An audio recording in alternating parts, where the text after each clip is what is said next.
Hey guys, I hope you're all well. I got a fun new mini challenge for us. So, Vintage Axe Hoarder sent me an axe he built that he believes to be an ideal cordwood axe. He did a one tree challenge with it, then sent it to me. I'm going to do a one tree challenge with it, and then send it to somebody else, and then hopefully they'll send it to someone else, and so on and so forth. Well, the birds are certainly happy for the warm up, but that's besides the point. Another tree processed in one day with this little beauty right here, 3 3/4 pound Dayton on a 28-inch straight stick. I'm pretty sure this was octagoned and then rolled into each other. You can almost see that down here at the palm swell. It feels so great, really fun to use. Elm is notoriously not a fun tree to process because of how stringy it is, and it wasn't fun to split, but this axe did the job. So Matt from Vintage Axe Hoarders, if you don't know who he is, go check him out on YouTube at Vintage Axe Hoarder. Great guy. He sent me this axe to process a tree in one day to do the one tree challenge, and then he wants me to pass it on. So I'm tagging Joey. I think 540 Joey is his name on YouTube, Joey Namek. Joey, I'm sending this to you. Hopefully you'll do this one tree challenge, turn it around pretty quick, and send it to somebody else. And we want to see how far this axe can travel and how many trees it can process in 1 year. This is not my idea, so credit to Matt, and he sent this to me free of charge, and I will be sending it to Joey free of charge, and hopefully everybody else will continue to do that. The only other thing I want to talk about today is safety. Folks, Safety Sally checking in. Because, as you probably are well aware, Matt got hurt in a kind of freak accident and then took safety very seriously. So he sent this axe along with his first sheath, which I think he was a little embarrassed about, but no need to be embarrassed. It does what it needs to do, which is cover the bit. So you definitely want to have a sheath out there, but you also want to have a first aid kit. And I've always carried one in the woods with me, but I haven't always carried a tourniquet. And now, at Matt's recommendation, I do. Let me take you over to the backpack and I'll show you where I keep that and why. So almost every time I come out the chop, I bring my rucksack with me.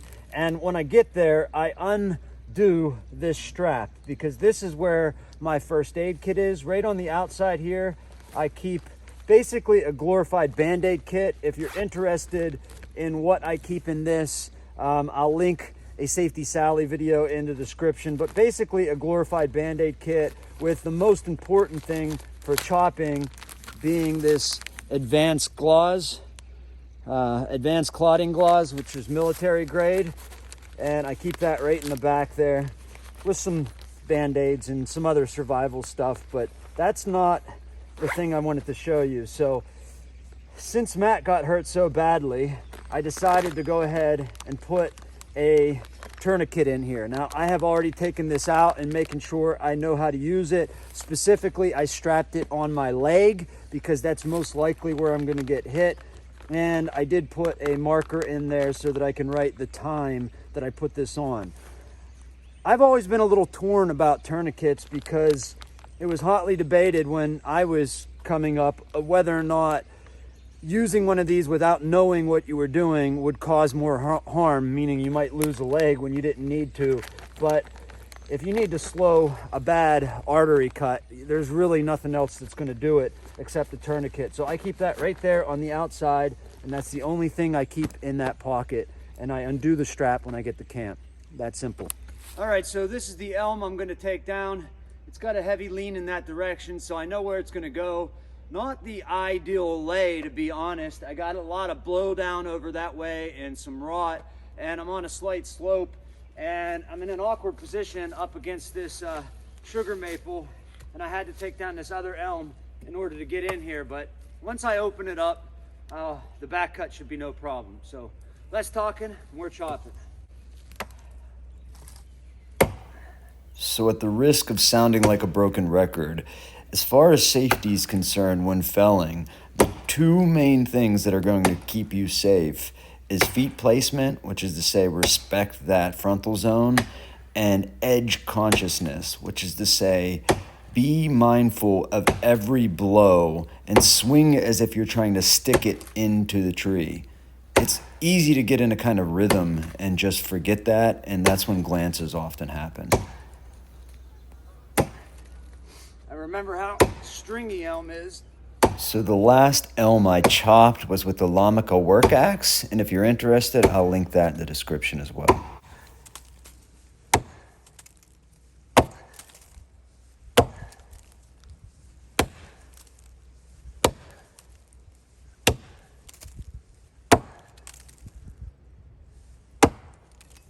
So this is not my prettiest face cut by a lot, but I didn't want to take too much out here since it has a heavy lean, so that'll do, pig.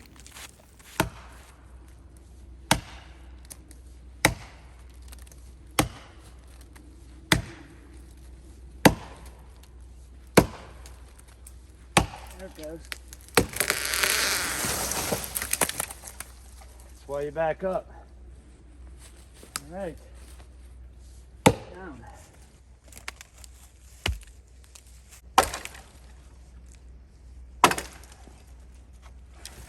Short work of that.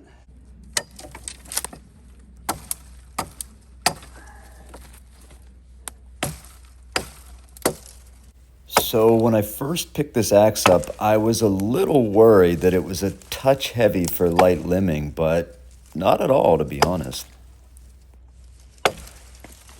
Kind of letting the weight of the axe do the work on the limbing here. That's that one. What do we got here? Let's just do that. Get that out of the way. Get this out of the way. That's that. It's really nice having this wide blade and a little extra weight, actually, to do some of this limbing. I don't have to swing that hard. I'm kind of just letting the axe drop and knock it through. All right. Now I got basically the big limbs left.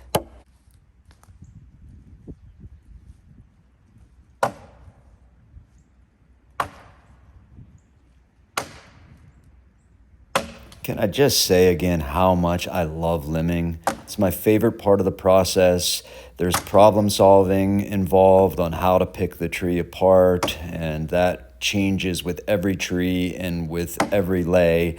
And I just love it. You can really get into a comfortable work pace, a workflow, and that's important. You can't be swinging for the fences on every single one, but when you need to, you can.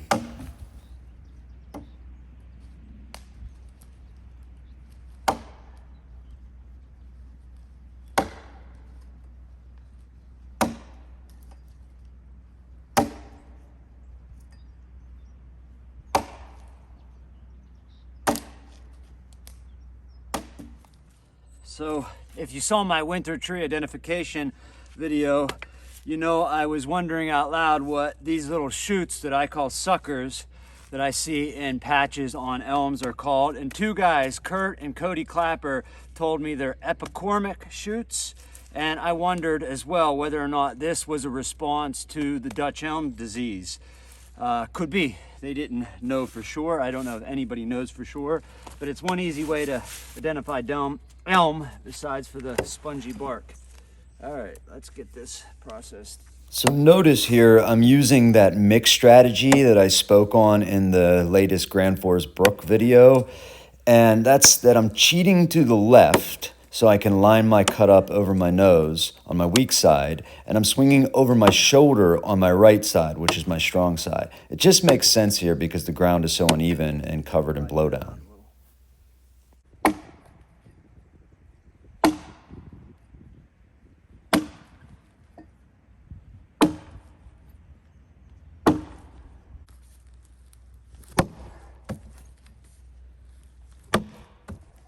Uh-oh, Matt. Got a little bit of a rock. I was worried about that. I saw a little gap in the back here. Can you see that? You okay if I put a wedge in here, metal wedge? Let me know. Probably most guys chop with handles that are loose. I just can't tolerate that. So, Matt, if it's okay, I'd like to put a metal wedge in the top. Let me know.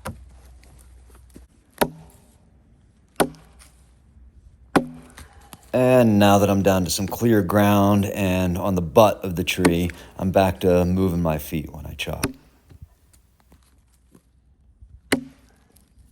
So because both elm and maple are so stringy and they don't like to release the chips, I find that it often is easier to make a starter notch like this and then open it up on one side or the other. It just releases the chips easier. This is what I mean.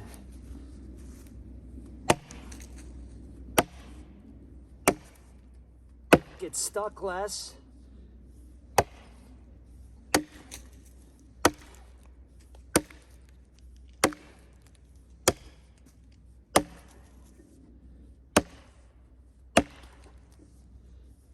And you're not trying to remove that one large chip. That's that.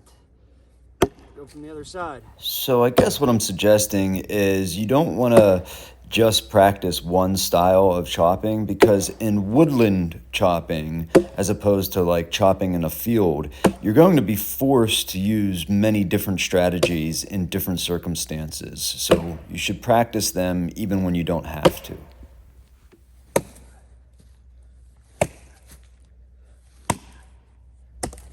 Look, maybe the groundhog was wrong. I can see the scarlet elf cups starting to poke out, and typically those are the first spring mushrooms I see. You can see some there, some there. Scarlet elf cups. Maybe spring is closer than we think. All right, nothing left to do now but split these guys up.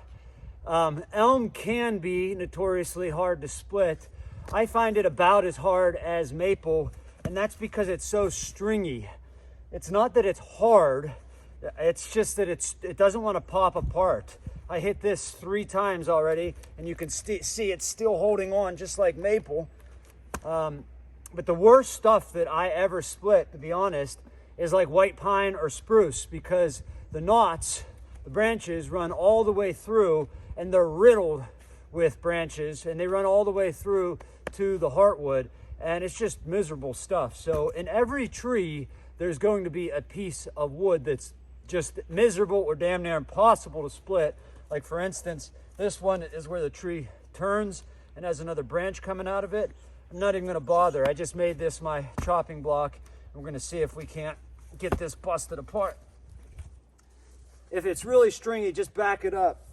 Don't even waste your time with the golfing swings, because it ain't gonna happen.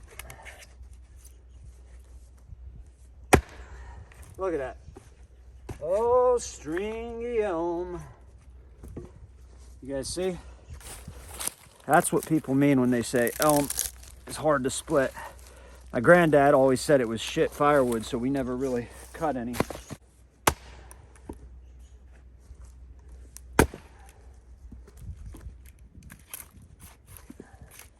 Oh, stringy elm.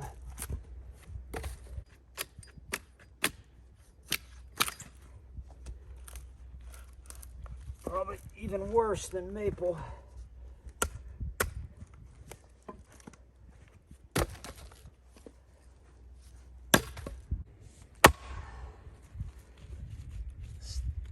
Still won't come apart. Need the jaws of life in there. Oh my, miserable stuff. Miserable. Let's see if I can bust that.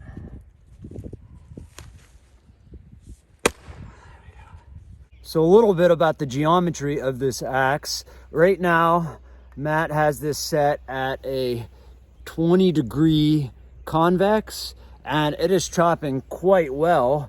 I would be curious, as an axe experiment, as it were, to see what would happen if you took more of the heel and the toe back and created kind of a false high center line. Now this is a pretty thin profile, and it is slightly convexed from heel to toe, but it's pretty flat in the center.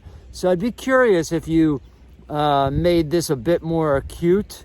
I'm not going to do it. I'll let Matt decide if he wants to do that when he gets back. But this is chopping very well and no issues at all with the steel. So that's holding up. As you saw, however, we do have a bit of an issue with the handle. It's a little loose, rocks back and forth a bit. You can see there's a gap there. So I think I'm gonna fill that up with a couple of slivers and then put a barrel wedge in top. I will get permission from Matt because it is of course his axe, but probably not safe to keep sending this around without doing that. And then I'll shoot some oil in here and that should be good to go. The handle is the absolute best part of this axe. It was, I have no doubt, octagoned at one point and just rolled into each other. Look at that swell. When I saw it on camera, when Matt was using it, I was like, oh, that's kind of weird. The swell swoops back in the back and not so much in the front. But I'm telling you, man, that really gives you a lot of purchase. And this is that type of hickory that gets really slick with use and oil. So the only other thing I might suggest is to rough up the swell a little bit. But again, I didn't have an issue and I had gloves on and no problem. So I'm not going to do that either, but just something to think about as this axe gets passed around. If Matt permits, maybe everybody can sort of put their own touch on there. This is still pretty sharp, razor sharp. I'm going to just go ahead and run a honing stone over it before I send it to Joey and it'll be ready to chop. So Joey, it's coming your way, brother.